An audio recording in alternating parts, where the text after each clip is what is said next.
If we want to go to heaven, we need a total transformation. We need it as individuals and we need it as a church. And the time has come to speak about these things, because we are told that the straight testimony will cause the shaking.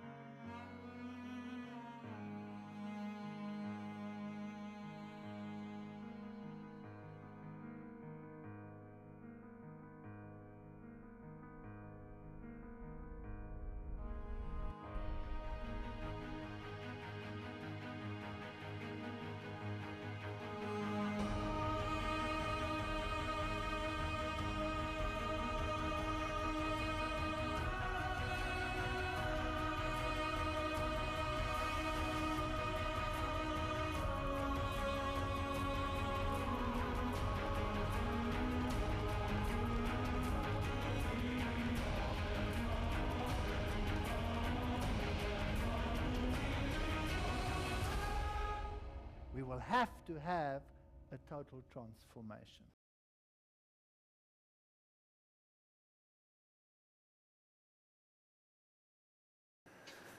We are going to continue with the typologies.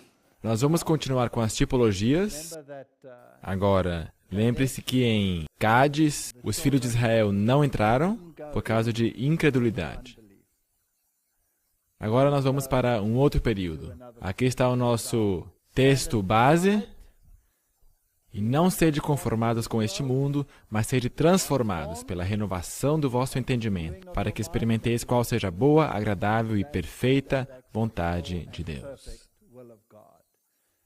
Todas essas histórias bíblicas têm a ver conosco e precisamos aprender lições delas. Ellen G. White, não vos enganeis, muitos se afastarão da fé. É uma realidade triste. Não podemos mudá-la. Dando ouvidos a espíritos sedutores e doutrinas de demônios. Temos agora perante nós o alfa desse perigo. No tempo de Kellogg, que ela estava falando aqui. O ômega será de natureza mais assustadora. Portanto, a igreja teve o seu alfa e a igreja terá o seu ômega. Isso é profético.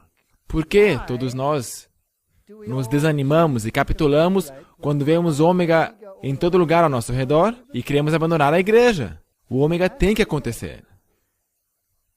O inimigo tem atuado sobre a mente de alguns, diz ela, e os levou a deturpar nossa experiência passada, misturando teorias errôneas com a verdade.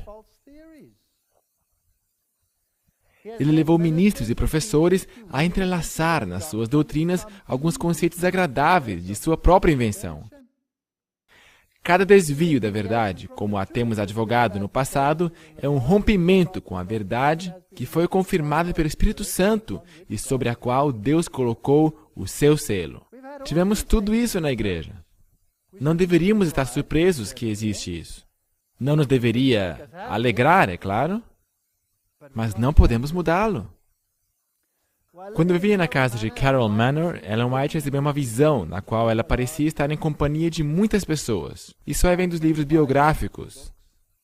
Um dos sobrinhos da senhora White, uma pessoa desconhecida se adiantou e proclamou uma mensagem de advertência ao Dr. Paulson e ao Dr. Sadler, apelando para que rompessem os laços com o Dr. Kellogg e para se cuidarem de não contaminar sua experiência por meio de filosofias e vãs sutilezas.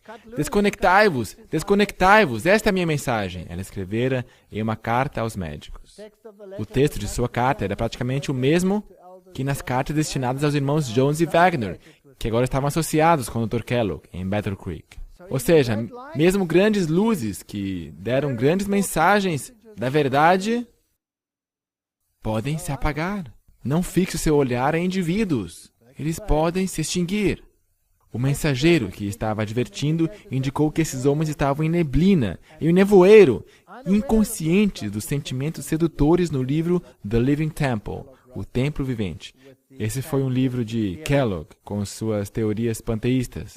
Ela citou 1 Timóteo 4:1, mas o Espírito expressamente diz que nos últimos tempos apostatarão alguns da fé, dando ouvidos a espíritos enganadores e a doutrinas de demônios. E ela acrescentou, temos agora perante nós o alfa desse perigo. O ômega será de natureza mais assustadora. E sabe, nós pensamos que não é possível. Não é só possível, é profético. Como vocês sabem, eu fui um dos delegados para o Congresso de Fé e Ciência que nossa igreja organizou para discutir o assunto da criação em 6 dias. Algumas das experiências que eu tive são simplesmente inacreditáveis. Inacreditáveis.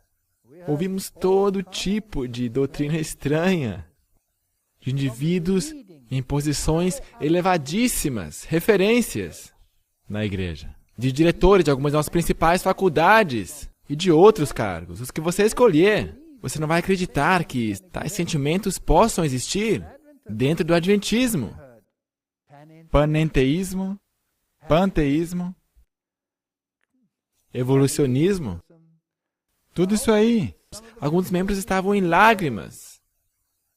Alguns estavam acusando-os. Era muito assustador. E algumas das grandes luzes que eu realmente apreciei no passado estavam se apagando. E é triste. E a uma certa altura eu chamei para um canto uma dessas grandes luzes. E eu chamei para o cantinho, sentei com ele à mesa e disse, o que está acontecendo com você? Você não era assim. O que aconteceu com você? Diga-me, o que aconteceu? Me diga, por que você iria querer transigir desse jeito? E ele olhou para mim, abaixou seus olhos. Ele disse, esse é o ômega. Ele sabia. Ele estava tão preso nessa armadilha que ele não conseguia se soltar desses laços. E é triste, não é? É tão triste. Ela também escreveu a Kellogg, as dificuldades que surgiram foram muito duras de ser contestadas e estão longe de estarem resolvidas. Um e outro, e ainda outro, me são apresentados como tendo sido levados a aceitar as agradáveis fábulas que significam a santificação do pecado. A santificação do pecado. Aqui está a chave do que vai acontecer no ômega. O pecado será santificado. Em qualquer uma de suas formas. O livro The Living Temple contém o alfa de uma série de heresias. Essas heresias são similares àquelas que encontrei em meus primeiros trabalhos, em conexão com a causa em Maine, etc. Eu lhes dei uma mensagem similar àquela mensagem que tenho dado pelos últimos 2 meses. Eu fui instruída que as ideias que tinham aceitado eram nada mais que o alfa de um grande engano. Vai piorar. Então Deus disse, deixe-os. Eu fui proibida de falar com o Dr. Kellogg sobre o assunto, porque não era um assunto sobre o qual se fala. Eu fui instruída que certos sentimentos no livro The Living Temple eram alfa de uma longa lista de teorias enganosas. Portanto, não é somente uma coisa. É um espírito que penetra a igreja. Esses sentimentos tiveram seu efeito sobre o nosso povo por toda parte. Alguns acham que é estranho eu escrever, não enviem vossos filhos a Battle Creek. Uau! Fui instruída sobre o perigo das influências mundanas em Battle Creek. Escrevi centenas de páginas sobre o perigo de ter um hospital tão grande e de ajuntar tantas pessoas em um só lugar. Os jovens de Battle Creek estão em perigo. Entrarão em contato com um erro. Será que isso está acontecendo em nossas universidades modernas também? Será que não são do mesmo tamanho ou maiores ainda? Eu me sentei em uma de nossas grandes igrejas de universidade e havia as coisas mais estranhas. Corais vestidos com a insígnia IHS a seu serviço, por favor. Isis, Horus e Sete, e sermões sendo pregados que Pedro é a rocha, afinal de contas. E nossos púlpitos, já escutaram esses sermões? E piores, que eu nem quero mencionar. E me pergunto, como é que pode ser? Os nossos jovens em Battle Creek estão em perigo. Vão entrar em contato com o erro. Sabe? Mesmo em nossas áreas mais conservadoras. Eu mesmo lecionei em uma de nossas universidades sobre o assunto de fé e ciência por anos. E por causa de compromissos e outros compromissos, eu não pude mais lecionar esse curso. E no ano que vem, eles ensinaram evolução lá. E os próprios estudantes não conseguiam crer no que estava acontecendo. E alguns desses professores lá foram promovidos, agora são professores em nossas universidades de referência nos Estados Unidos. Algumas coisas fascinantes que essas pessoas ensinavam. Há alguns anos eu não pensei que se defrontariam com tais erros logo ali no sanatório, mas quando saiu o livro The Living Temple, e alguns de nossos pastores me disseram que ali não havia nada que eu não tenha ensinado por toda a minha vida, eu vi quão grande era o perigo. Nós temos estado em tão grande perigo. Satanás é um inimigo tão cruel. Se eu me lembro das heresias de Ford e todos esses ensinamentos. Claro, isso aí foi removido da igreja, mas isso não deixou a igreja. Será que não está ainda dentro da igreja? E se nós damos uma olhada nas traduções modernas da Bíblia, que totalmente erradicam a passagem de Jesus do santo ao santíssimo, é simplesmente inacreditável. Eu estive na Austrália e ali eu escutei alguns desses sentimentos serem expressos.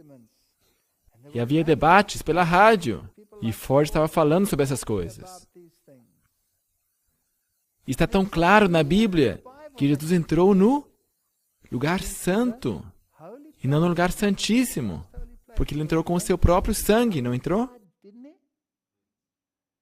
E não com sangue de bodes ou bezerros, mas com o seu próprio sangue. Então, certamente, ele não podia ter feito o serviço no santo antes de vir à terra. Ou poderia? Porque ele ainda não tinha esse sangue. Portanto, o serviço no lugar santo só poderia ter começado depois desse sacrifício. Isso quer dizer que, num estágio mais avançado, ele deveria entrar no lugar santíssimo. E nós temos a profecia das 2.300 tardes e manhãs, que nos mostram quando esse evento aconteceu. E se não temos essa doutrina, não temos nada. E se você sacrifica essa doutrina, a Igreja Adventista torna-se simplesmente mais uma denominação. Não somos simplesmente mais uma denominação, mais uma igreja. Somos um movimento proclamando, anunciando que o tempo do seu juízo chegou.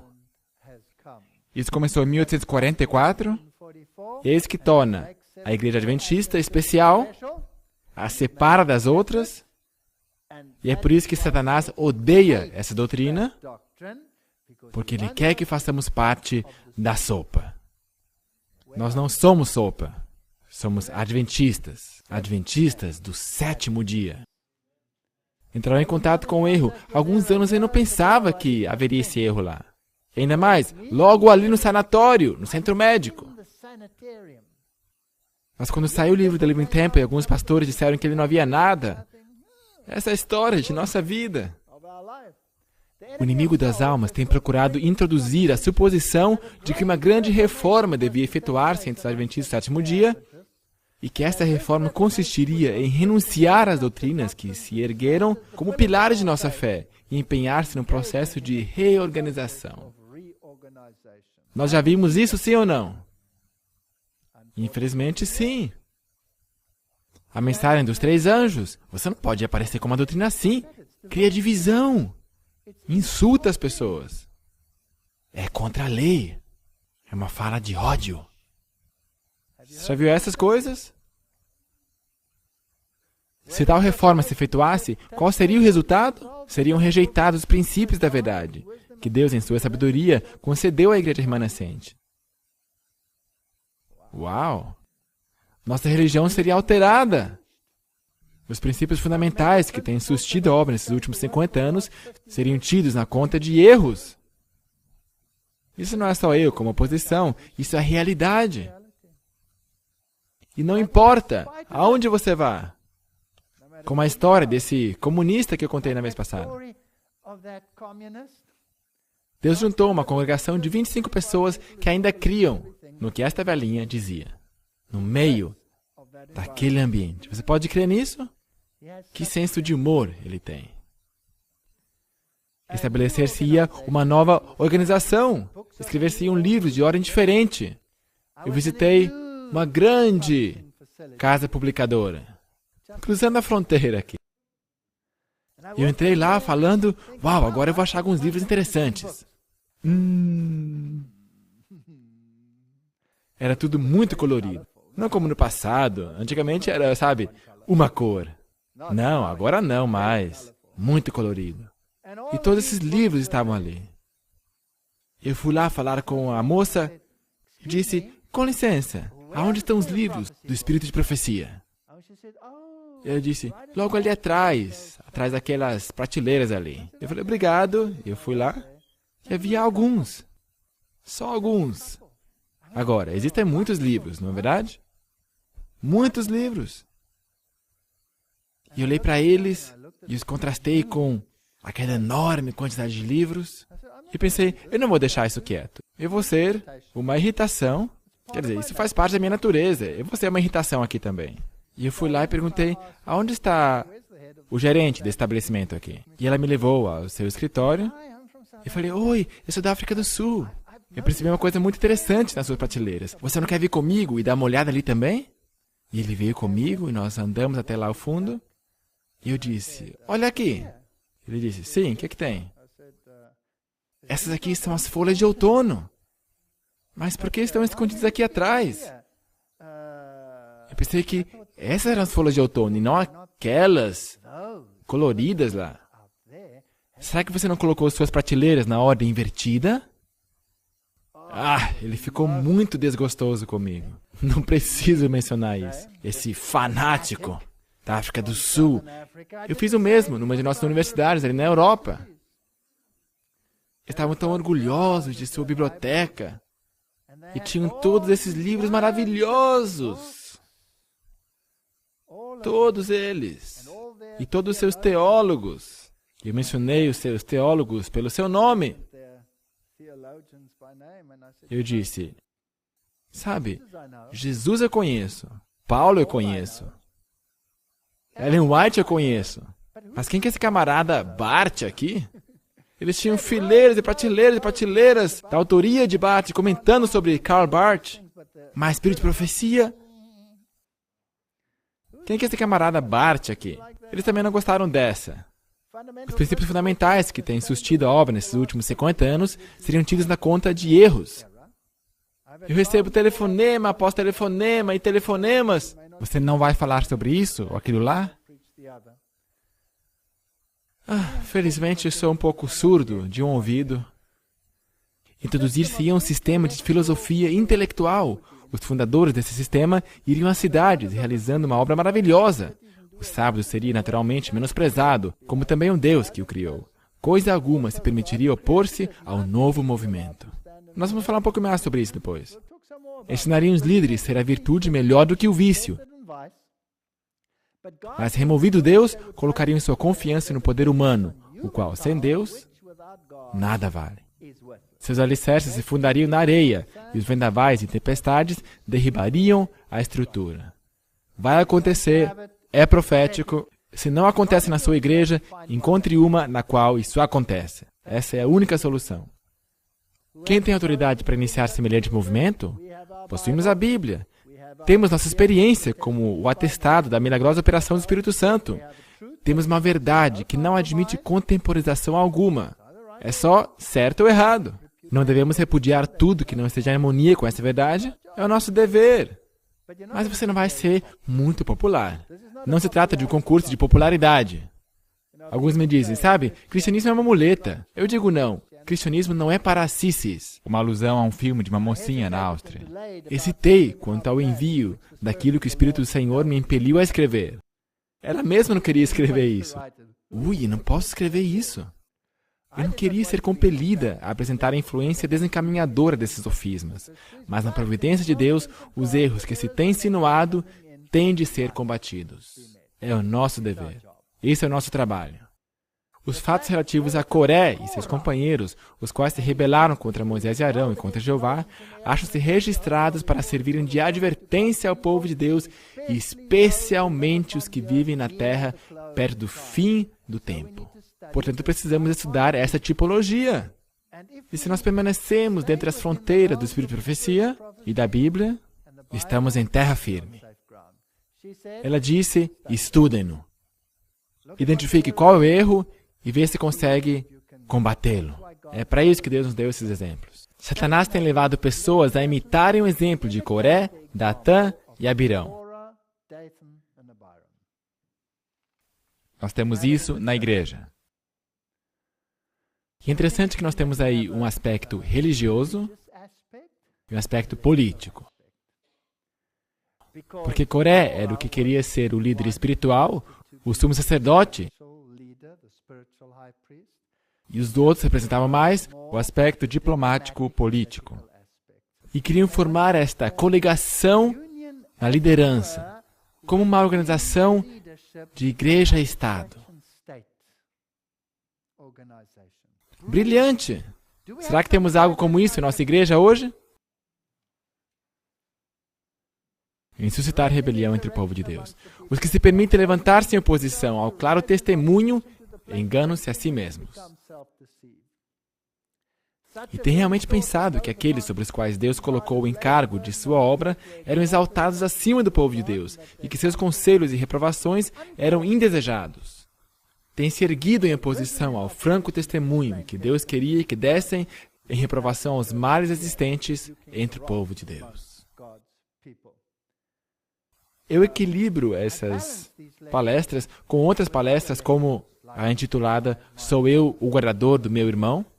Essa aí também vai vir. Sempre há dois lados de uma história. Muitos, por algum tempo, ficaram indecisos quanto a fazer um completo sacrifício de todos esses artigos prejudiciais ou rejeitar o positivo testemunho apresentado, cedendo aos clamores do apetite. Assumir uma atitude indecisa. Há muitos sentados sobre o muro nesse mundo. Essa decisão tremenda ergueu desde logo um muro de separação entre eles e os que se empenhavam em purificar-se, como Deus ordena, de toda imundícia da carne e do espírito. Toda a sua vida espiritual é todo um sistema complexo e interligado. Diziam que o povo estava com a razão e que os testemunhos reprovadores é que causavam a dificuldade. Sim. Eles ali estão tudo bem. Eu tive algumas experiências interessantes com Amazing Discoveries. Amazing Discoveries não é o ministério mais popular debaixo do sol, mas eu permaneci com eles. Porque eu creio que é o seu desejo sincero divulgar a mensagem de Deus para o tempo do fim. E eu sei que eles não estão se enriquecendo a si mesmos. De nenhuma forma. É um trabalho de muito sacrifício. E me chamaram a atenção, e as pessoas me disseram, sabe, por que você não se afasta, por favor, deles? Porque o problema não é com você, o problema é com eles. E depois, essas mesmas pessoas recebem ligações, por que você não se afasta deles, sabe? Porque o problema não é com vocês, é com ele. Saindo da mesma boca. Não é fascinante isso? Portanto, a reprovação do pecado não é bem-vinda em nenhuma época. Agora, eu não tenho mencionado nomes. Eu mencionei algum nome? Não. Eu posso ter mencionado áreas, ou áreas geográficas específicas até. Mas eu não tenho mencionado nomes. Esse não é meu trabalho. Eu não quero denegrir ninguém. Mas se trata do princípio.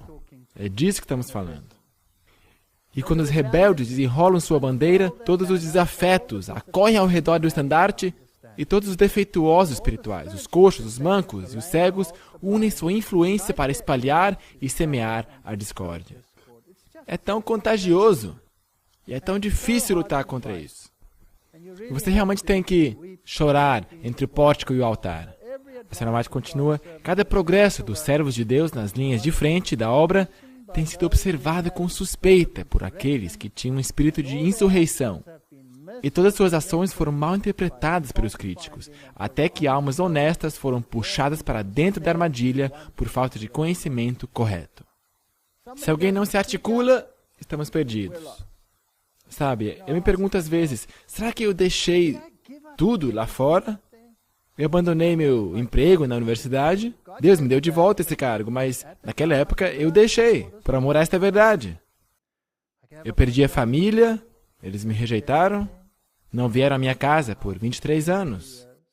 Abandonei meus velhos amigos, por nada. Será que eu comprei a verdade só para depois vendê-la outra vez dentro da igreja? Não faz sentido. Por que eu iria deixá-la lá fora e depois me apegar ao erro de novo dentro da igreja? Eu não vou fazer isso. Pela graça de Deus, pelo menos, eu não vou fazê-lo. Ela continua: é tão difícil desfazer o engano em alguns dos que se deixaram ser guiados à rebelião, como foi difícil convencer os rebeldes israelitas que estavam errados e que Moisés e Arão estavam corretos. Vai ser difícil. Mesmo depois de Deus, de forma miraculosa, ter causado a terra a engolir Coré, Datã e Abirão, os líderes da rebelião, o povo ainda achava que Moisés e Arão estavam errados. Eles definitivamente foram enganados por si mesmos. E que eles eram responsáveis, que esses santos homens tinham morrido. Os hebreus não foram curados de sua rebelião até que 14.700 do povo que se uniram aos rebeldes foram mortos.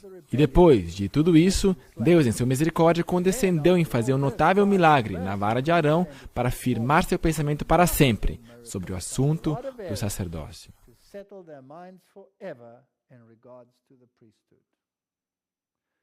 Portanto, esse é um paralelo fantástico. A Senhora White escreve em Manuscript Releases, número 9, eu me pergunto se a rebelião genuína é de fato curável. Estudem, patriarcas e profetas, sobre a rebelião de Coré, Datã e Abirão. Esta rebelião foi ampla, incluindo mais do que 2 homens. Foi liderada por 250 príncipes da congregação, homens de renome. Portanto, podemos esperar que aconteça alguma coisa parecida no final dos tempos, com homens de renome? Chame a rebelião pelo seu próprio nome e a apostasia pelo seu próprio nome. E então considere que a experiência do antigo povo de Deus, com todos os seus traços objetáveis, foi fielmente arquivada para entrar na história. Essas coisas foram escritas para aviso nosso, para quem já é chegado o fim do mundo. E se homens e mulheres que têm conhecimento da verdade estão tão separados do seu grande líder, que escolherão o grande líder da apostasia, chamando de Cristo justiça nossa, é porque não penetraram sua pá fundo nas minas da verdade. Não conseguem distinguir o metal precioso do cascalho comum. Qual que é o nosso texto principal? Transformai-vos para que possais provar qual é a sua vontade. Não é assim? Portanto, nós precisamos dessa transformação. A nossa igreja precisa dessa transformação. E a precisa já. Portanto, eu me pergunto se a rebelião genuína é de fato curável. Deuteronômio 1:45. Vocês voltaram e choraram perante o Senhor, mas Ele não viu o seu clamor, nem lhes deu atenção. Então vocês ficaram em Cádiz, onde permaneceram por muito tempo, de acordo com o tempo que permaneceram ali. Poderiam ter entrado, certo? Estavam às bordas de Canaã. Poderiam ter entrado. 1 Samuel 8:7. Atenda tudo o que esse povo está lhe pedindo.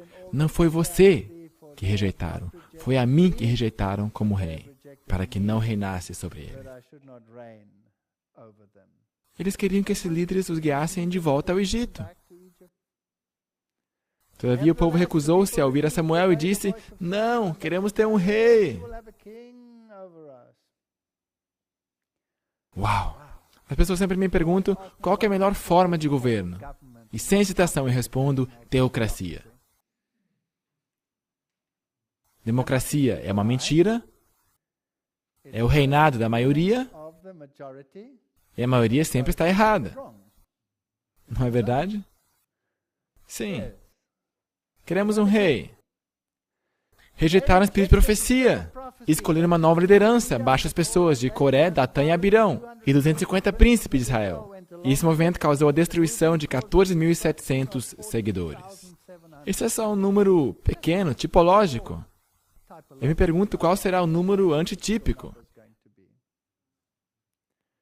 Porque nunca falei a vossos pais, no dia em que vos tirei da terra do Egito, nem lhes ordenei coisa alguma acerca de holocaustos ou sacrifícios. Deles, entretanto, esta ordem: obedeçam-me, e eu serei o seu Deus, e vocês serão meu povo. Vocês andarão em todo o caminho que eu lhes ordenar, para que tudo lhes vá bem. Agora, eu tenho lutado com esse pensamento. E quando eu me tornei cristão pela primeira vez, como eu já contei, eu me perguntava, por que é que Deus espera essa obediência total de nós? Até que caia a ficha de que isto é a melhor coisa do mundo, para você. Não que ele seja um tirano, mas porque ele nos arquitetou. Ele sabe o que é o melhor para nós. E se você fizer o que ele diz, você será abençoado. É maravilhoso. Se você o faz porque você tem que fazê-lo, bom, já é o início, mas é patético. Mas se você faz isso porque realmente quer, porque é a melhor coisa que poderia acontecer com você, então já é metade do caminho andado. E eu lhes dei essa ordem: obedeçam a minha voz, eu serei o seu Deus, e vocês serão meu povo.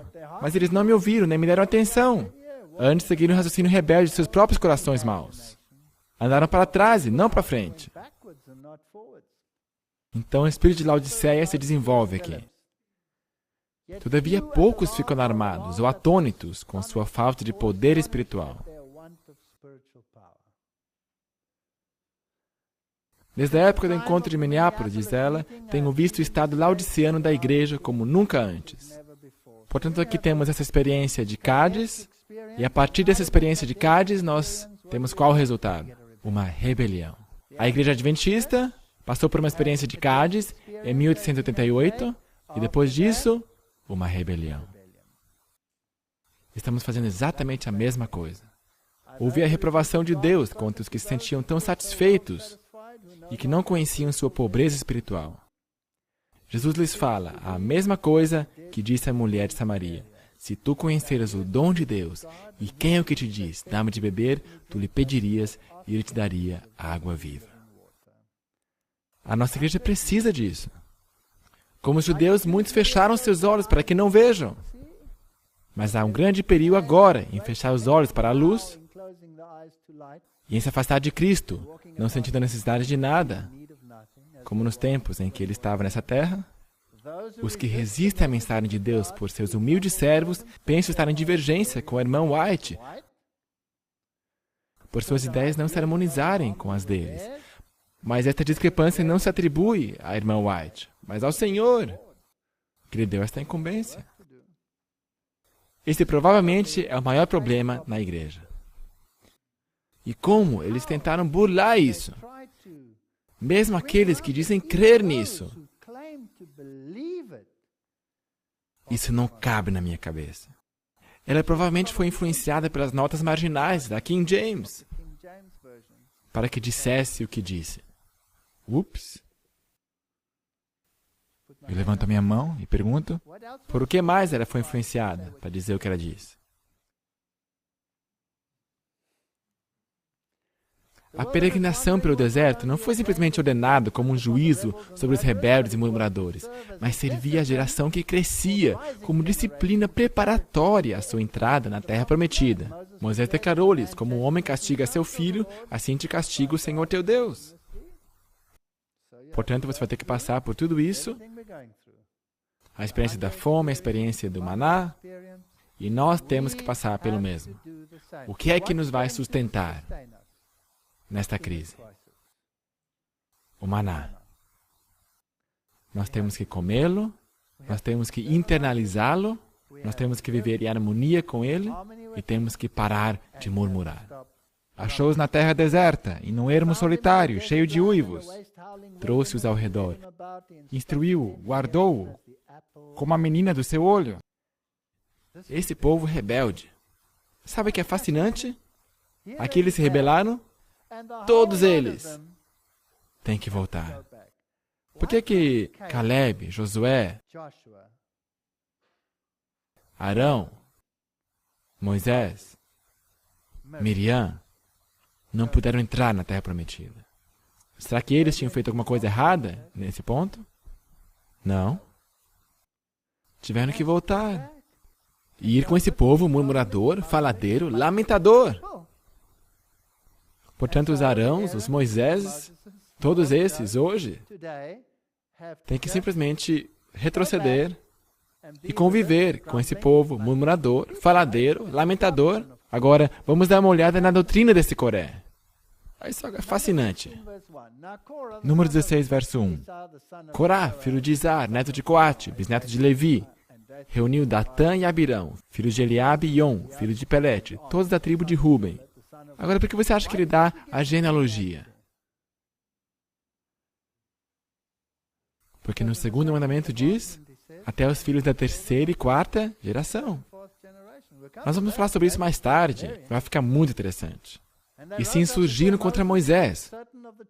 Com ele estavam 250 israelitas, líderes famosos na comunidade e homens de renome.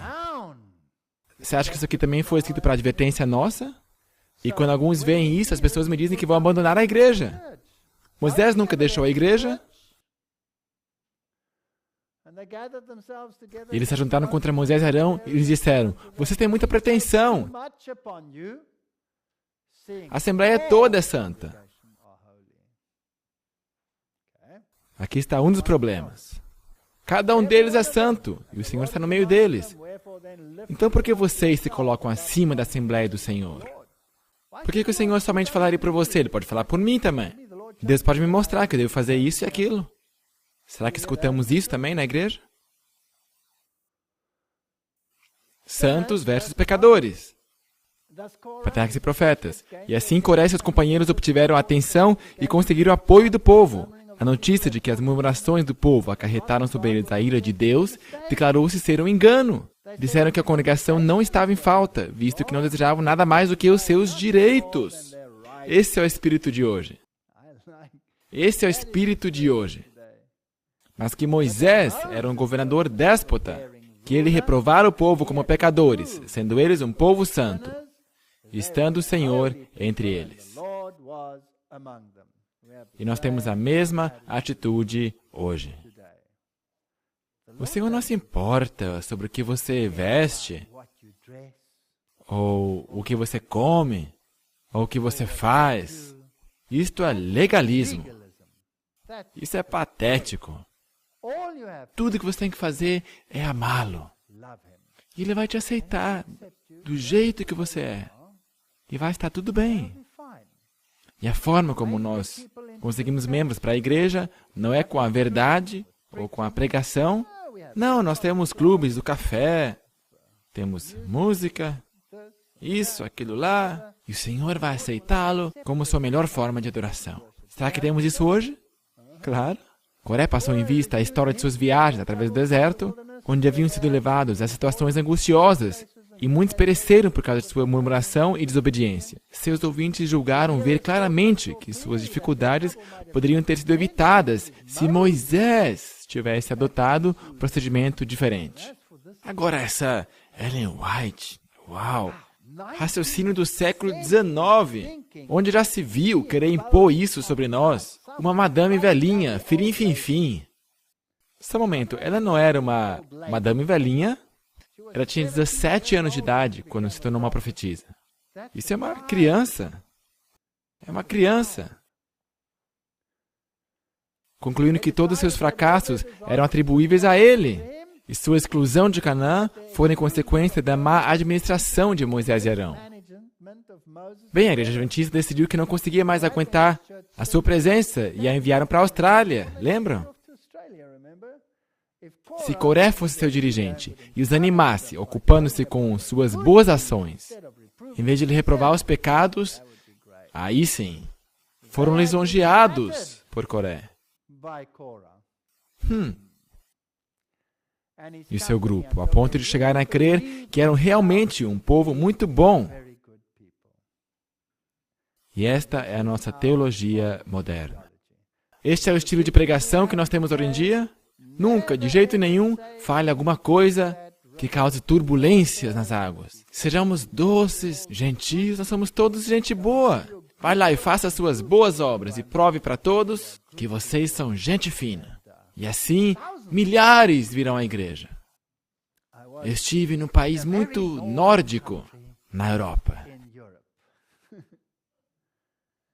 E a liderança me chamou e me disseram, por favor, não pregue tudo que você quer pregar. Sabemos que você vai querer pregar, que você está organizando uma campanha, mas por favor, não faça isso desse jeito aqui. Nós temos relações excelentes com todas as igrejas e não queremos destruir essas relações. E queremos que você fale com o nosso presidente sobre esse assunto. Então a gente foi lá e falou com ele. Ele me disse, você não vai fazer isso. Eu disse, bem, me dê uma boa razão. Porque eu não deveria chamar a espada de espada, chamar o papado de anticristo e coisas tão cruéis como isso. Ele disse que tinha todas essas boas relações e que por anos, e por alguma coisa como, não me lembro direito, mas acho que era 18 anos. E havia representantes de outras áreas que os tinham advertido. Histórias interessantes. Então, ele tinha todas essas boas relações com sacerdotes e com esse, com aquele pastor. E eles intercambiavam os seus púlpitos, estavam tendo ótimos momentos juntos, por 18 anos. E eu disse, isso é maravilhoso. Quantos deles tornaram adventistas? Ele disse, não, nenhum deles. Então eu disse, bem, então sua forma de evangelismo não funciona muito bem. Você poderia, por favor, permitir que eu fizesse no meu estilo? Isso foi um drama. Então, mesmo aqueles que apoiavam a mensagem disseram, por favor, você poderia, por favor, não falar nada sobre os lácteos? Porque todo o nosso país se apega aos lácteos. Eu disse, sim, é por isso que eles estão tão doentes. Talvez eles precisem de ajuda. Que pesadelo, que pesadelo. Lisonjearam o povo. Isso, lisonjeie-os e diga-lhes que todos são santos. Como é que você quer que as pessoas mudem se você não lhes explica o porquê dessa mudança?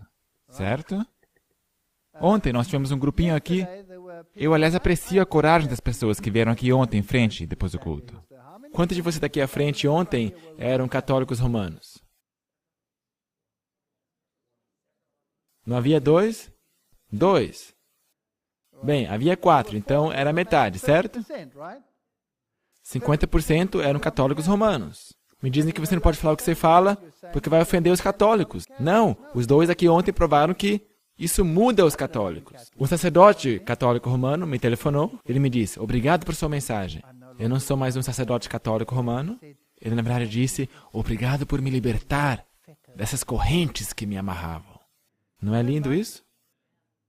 Será que eu odeio os católicos romanos porque eu prego essa mensagem? Pelo contrário. Se eu os odiasse, eu iria ficar calado. Não diga nada.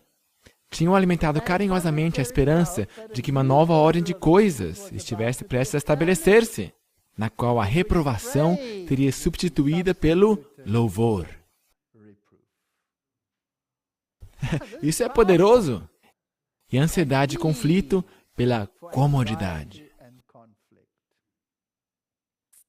Gente, consigo enxergar a minha igreja descrita aí. Os homens que pereceram haviam proferido palavras lisonjeiras. Eles eram tão bondosos. E tão gente fina. Gente tão boa, sabe? Às vezes essa doçura pode ser o caminho para o inferno. E o povo concluiu que Coré e seus companheiros deviam ter sido bons homens. E que Moisés, por algum meio, fora a causa de sua destruição. Tão grande era o seu auto-engano. Assim, depois de 1888, Satanás introduziu extremos ao movimento do Advento, para contrafazer a mensagem da justiça pela fé. E tivemos o movimento da carne santa. Não importa o que você faça no seu corpo, não importa. Se você pratica fornicação, o que você come, a comida é para o estômago é para a comida. Tudo isso aí já aconteceu na igreja adventista, no estágio inicial e também estará no estágio final. Toda congregação é santa. Panteísmo era o alfa da apostasia. Panteísmo será a apostasia final. Se eu prego evolução em qualquer uma de nossas universidades, ou se a igreja prega evolução em qualquer uma de suas instituições, universidades, é panteísmo. Porque você está progredindo à perfeição. Vocês concordam? Uau! Vários movimentos dissidentes se desencadearam. Muitos deles alegando que a igreja se tornara Babilônia.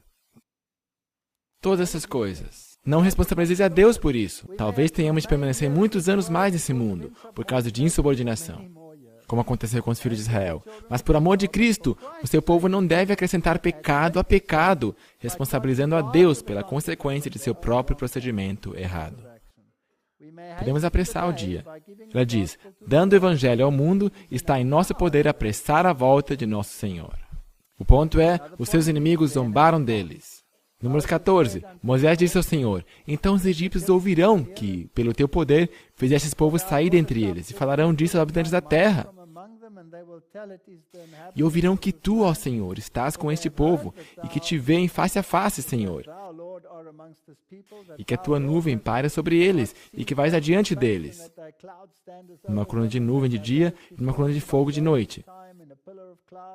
Agora, se exterminares esse povo como se fosse uma só pessoa, as nações que ouvirem falar do que fizeste dirão, o Senhor não conseguiu levar esse povo à terra, que lhes prometeu em juramento, por isso os matou no deserto.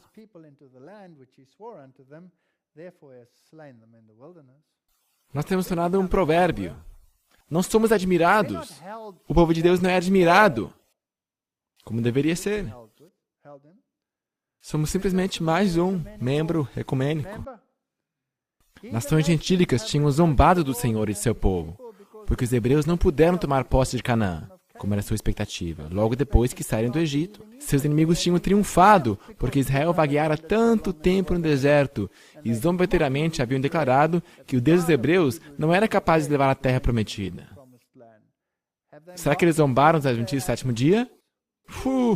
Eu recebo deles páginas, eu recebo pacotes, desse jeito. E tudo sobre Ellen White, que falsa profetisa ela é. Vocês já viram esses pacotes e um monte de coisas? Na verdade, eu os leio, porque eu faço evangelismo, tenho que saber responder essas coisas. Que ignorância total.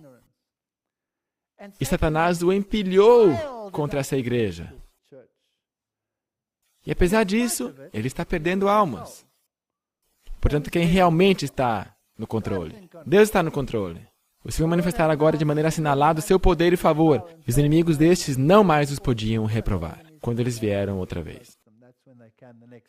Deuteronômio 2:1. Depois viramo-nos e caminhamos ao deserto, caminho do Mar Vermelho, como o Senhor me tinha dito, e muitos dias rodeamos o monte Seir. Assim se acendeu a ira do Senhor contra Israel, e fez-os andar errantes pelo deserto 40 anos, até que se consumiu toda aquela geração.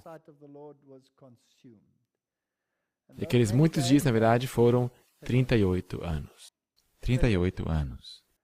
E os dias que caminhamos, desde Cades Barnea até passamos o ribeiro do Zered, foram 38 anos, até que toda aquela geração dos homens de guerra se consumiu no meio do arraial, como o Senhor lhes jurara.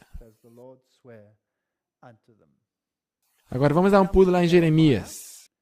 Quando é que esse profeta está vivendo? Na época do segundo cerco de Babilônia. Jeremias 7. Porque nunca falei a vossos pais no dia em que eu tirei a terra do Egito, nem lhes ordenei coisa alguma acerca de holocaustos ou sacrifícios. Mas isso lhes ordenei, dizendo, dai ouvidos à minha voz, e eu serei o vosso Deus, e vós sereis o meu povo, e andai em todos os caminhos que eu vos mandar, para que vos vá bem. Mas não ouviram, nem inclinaram seus ouvidos, mas andaram nos seus próprios conselhos, no propósito do seu coração malvado, e andaram para trás, e não para diante. Portanto, até onde nós queremos retroceder? Queremos voltar até a escravidão egípcia? Ou de volta ao cativeiro babilônico? É até aí que queremos ir como igreja? A igreja deixou de seguir a Cristo, seu guia, e está constantemente retrocedendo rumo ao Egito. Todavia, poucos ficam alarmados ou atônitos com sua falta de poder espiritual. Dúvidas e mesmo descrença dos testemunhos do Espírito de Deus estão levedando nossas igrejas por toda parte. Satanás assim o deseja. Pastores que pregam o eu em lugar de Cristo. Esta é uma doutrina de Schuller. Será que temos isso em nossas igrejas hoje? Não, não, de jeito nenhum. Os testemunhos não são lidos e apreciados. Mas se eles são lidos, se diz que são bons para a homilética, mas não para a exegese. Ou nós o lemos em nosso culto familiar, mas eu não posso usá-los para ser explícito em alguns pontos. Luz tem sido derramada de sua palavra e dos testemunhos. Desculpa, mas luz de sua palavra? Será que isso soa como exegese? Isso me parece como exegese. O resultado aparece na falta de pureza, consagração e fervente fé entre nós. Me sinto mal quando relembro como que por longos anos as normas têm gradualmente se abaixado. Portanto, nossa solução é: eleve as normas outra vez. Jesus não veio para baixar as normas, Ele veio para elevá-las. Deixe nós elevá-las também. Me foi mostrado que deveras poucos reconhecem a constante presença do vigia divino que declara: conheço tuas obras. Todas essas são virgens nécias, não têm consolo duradouro. Se queremos vitória, então teremos que vencer o mundo. Não reclamo as Escrituras uma obra mais pura e santa do que temos visto até agora? Deus requer daqueles que estão prontos a se deixarem reger pelo Espírito Santo que deem início a uma obra de inteira reforma. Temos um pequeno grupo aí, está aí o seu dever. Comece nos seus lares, comece aqui. Comece aqui. Seja um exemplo. Seja bondoso. Seja generoso. Seja amoroso. Nosso povo acorria a seus postos, atendendo a chamada de Deus. Eles virão. As pessoas vão começar a voltar. Durante esses anos, lembrava-se constantemente ao povo que se achavam sob a reprovação divina. Agora, eu queria sublinhar isso para vocês. Aqui havia um povo. Eles poderiam ter entrado, mas eles não entraram. Eles ainda estão aí. Será que isso somos nós hoje? Sim. Eles estavam baixo a reprovação divina. Será que nós estamos baixo a reprovação divina também? Sim ou não? Sim. Toda a nossa igreja está sob a reprovação divina. Isso é muito importante. Na rebelião em Cádiz, tinham rejeitado a Deus, e Deus, durante aquele tempo, os rejeitara. Mas eles ainda eram povo de Deus. O pilar da nuvem ainda estava lá em frente deles. Ainda era o povo de Deus. Visto que se haviam mostrado infiéis para com o seu concerto, não deveriam receber o sinal desse concerto, o rito da circuncisão. Eles não estavam sendo circuncidados. Durante todo esse período, não havia sido praticada a circuncisão. Você sabia disso? Nenhuma circuncisão. E a circuncisão é um símbolo da circuncisão do coração. Portanto, toda a nossa igreja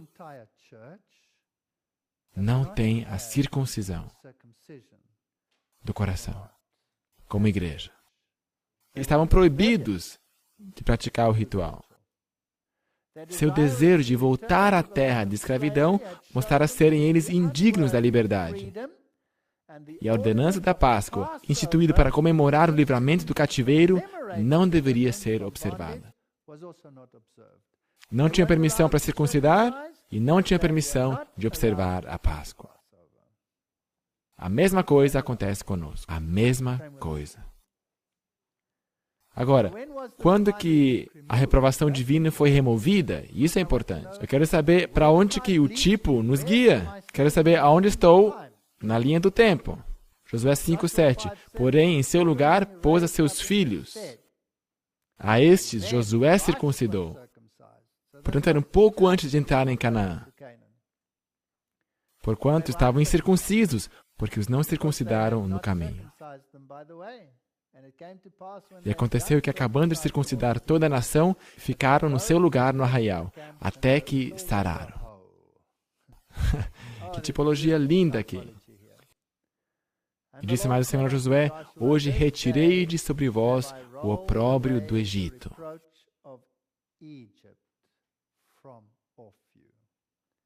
Será que nós temos o opróbrio do Egito sobre nós? Sim. E os filhos de Israel se acamparam em Gilgal e celebraram a Páscoa. No dia 14 do mês, à tarde, nas campinas de Jericó. Portanto, quando foi removida a censura divina? justo antes de entrarem em Canaã. Já se ouve o estrondo. Será que isso vai ser em breve? Sim. Sabe, eu tenho perguntado, Senhor, por que não existe poder na tua igreja? Agora, eu já passei por experiências marcantes, como Mark Woodman, 35 anos de idade, fazendo tudo corretamente, morrendo em frente de seus olhos, se dissipando, orando, sendo ungido, fazendo tudo que é possível nos esforços humanos. Não, ele bateu as botas. E não sei quantos de vocês se perguntam, Senhor, aonde estão os dias quando derramavas o teu Espírito e as pessoas eram curadas? Na igreja adventista, bem no começo, havia curas milagrosas, sim ou não? Sim. Não acontece mais hoje. Eu conheço pessoas que foram curadas. Eu também conheço. Não é como se eu não soubesse de nada. Mesmo curas milagrosas, alguns deles eu conheço bem de perto. Alguns que tinham melanomas nos seus rostos, continuavam orando enquanto seu rosto estava desse jeito, e os cirurgiões estavam esperando, e ele falava, não, eu tenho que fazer meu dever para com Deus, e depois vocês podem cortar isso. Enquanto orava, sumiu. Eu conheço alguém que aconteceu isso. Portanto, eu sei de coisas milagrosas que aconteceram, mas falando de forma geral, é como se estivéssemos sem poder. Você já percebeu isso? Estamos baixo a reprovação divina. Esta é a resposta. A pedra do escândalo, do opróbrio, ainda não foi removida de nós, mas está por vir. A pequena distância do Jordão, os hebreus fizeram seu primeiro acampamento em Canaã. Ali Josué circuncidou aos filhos de Israel. A pequena distância do Jordão. Eu creio que é uma pequena distância do Jordão. E ali acamparam. O rito da circuncisão foi levado a efeito em todo o povo nascido no deserto. Se você não passou por uma experiência no deserto com Deus, você não vai receber o direito de circuncisão. Se você não se sente disciplinado por Deus, você não é seu filho. Portanto, se as coisas andam ruim, uma vez eu comecei um sermão assim, como é que vocês estão esta manhã? Estamos todos bem? Ai, posso voltar para casa. Estamos todos na igreja errada. A experiência tem que ser amarga. É claro, você tem os seus bons dias também, mas, de forma geral, não é fácil. Circuncisão é um sinal de remoção de pecados do coração, um selo da justiça pela fé. Se você não aceita a justificação pela fé, se você pensa que essa censura pode ser removida por nossas obras, você está no caminho errado. Não é o perfeccionismo e nem qualquer outro barulho que vai remover a censura divina. Uma mudança do coração. Aí está o ponto. Mas é judeu quem o é no interior. E a circuncisão aqui é do coração, no espírito, não da letra, cujo louvor não provém dos homens, mas de Deus. Como diz Ellen White, não diga que você é perfeito. Deixe Deus escrevê-lo, se Ele o quiser. Mas nós nunca deveríamos pronunciar essas palavras. Nós sempre deveríamos nos sentir com os pecadores. Nos lembrando que não passamos de pó. Nós somos melhores do que ninguém. E recebeu o sinal da circuncisão, selo da justiça da fé, quando estava na incircuncisão, para que fosse pai de todos os que creem, estando eles também na incircuncisão, a fim de que também a justiça lhe seja imputada. Se nós não aceitamos a nossa condição, e se não aceitamos que somente Cristo pode nos salvar, não vamos recebê-la. Estamos baixo a mesma condenação, e a pedra do tropeço será rolada para trás somente quando cruzarmos o Jordão. Irmãos e irmãs, estamos perto. E aqui estão as boas notícias. Eles não foram rejeitados. Simplesmente estavam baixo a repreensão divina. Nós não somos rejeitados. Apocalipse 3:19, eu repreendo e castigo a todos quanto amo. Sê, pois, zeloso e arrepende-te. É isso. Aí está o X da questão. Não existe jeito fácil chegar lá. Vi que essa incredulidade com relação a testemunhos é um grande problema. Foi mostrado que presentemente estamos sob tolerância divina. Será que o que estou dizendo é bíblico? É endossado pelo Espírito de Profecia? Sim ou não? Sim. E alguém pode dizer, não é verdade, vem cá e veja o poder que nós temos como igreja e, eu não quero estar exposto a esses ruídos. Eu quero saber, você tem uma relação pessoal com Deus ou não? O desagrado do Senhor está sobre nós por nossa negligência diante das solenes responsabilidades. Suas bênçãos têm sido retidas por causa dos testemunhos negligenciados por aqueles que professam crer neles. Isso é muito sério. Ou seja, se líderes na igreja começam a nos dizer que não podemos usar os testemunhos para certas coisas, então estamos em uma triste condição. Ou se pessoas dizem, isso foi para o século passado. Que ocorra um despertamento religioso. Os anjos de Deus estão indo de igreja a igreja, cumprindo o seu dever. E Cristo está batendo a porta de nosso coração, solicitando entrada. Mas os meios designados por Deus para despertar a igreja quanto à realidade de sua pobreza espiritual não têm sido considerados. Precisamos passar por uma transformação total. Como, porém, se fará a reprovação? Responda o apóstolo, com toda longanimidade e doutrina. Nós temos isso aí de nosso lado. Nós temos a doutrina, precisamos ser pacientes, bondosos, gentis, todas essas coisas. Os princípios devem ser, de maneira impressiva, apresentados àquele que necessita de repreensão, mas nunca se devem passar por alto, indiferentemente, os erros do povo de Deus. Nós temos instrução tão clara. Se nós somente a lêssemos, haverá homens e mulheres que desprezam a repreensão e cujos sentimentos sempre se insurgirão contra ela. Não é agradável que alguém nos mostre nossos erros. Sabe, se alguém te conhece bem e vem e lhe diz aonde você está errado, você pode se rebelar contra ele ou você pode dizer, obrigado por ser um bom amigo. Obrigado por me dizer como eu sou. Eu vou tentar melhorar. Claro, não é agradável que alguém nos mostre nossos erros. Em quase todo caso em que se faz necessária a reprovação, haverá alguns que deixarão de considerar que o Espírito do Senhor foi ofendido e sua causa injuriada. Não devemos ser policiais. Ramach também diz que não é nosso dever dizer a outros exatamente quais são os seus pecados. Não é desse jeito que devemos fazer. Nós não somos policiais. Toda essa simpatia não santificada coloca os simpatizantes onde são participantes da culpa do repreendido. Portanto, toda essa simpatia com Coré e rebelião e todas essas coisas, muitos que complacentemente ouvem as verdades da palavra de Deus estão mortos espiritualmente, embora professem estar vivos. As súplicas do Espírito de Deus, como divina melodia, as promessas de sua palavra, tão ricas e abundantes, suas ameaças contra a idolatria e desobediência, todas são impotentes para sensibilizar o mundano coração endurecido. Achou-os numa terra deserta e num ermo solitário cheio de uivos, suportou seus costumes no deserto por espaço de 40 anos.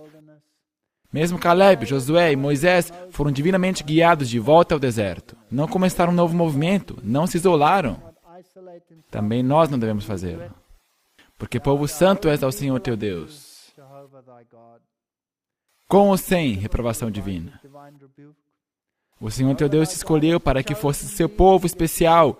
O Senhor não tomou prazer em vós, nem vos escolheu, porque vossa multidão era mais do que a todos os outros povos. Ou o que quer que fosse, vocês eram poucos, mas era porque o Senhor vos amava.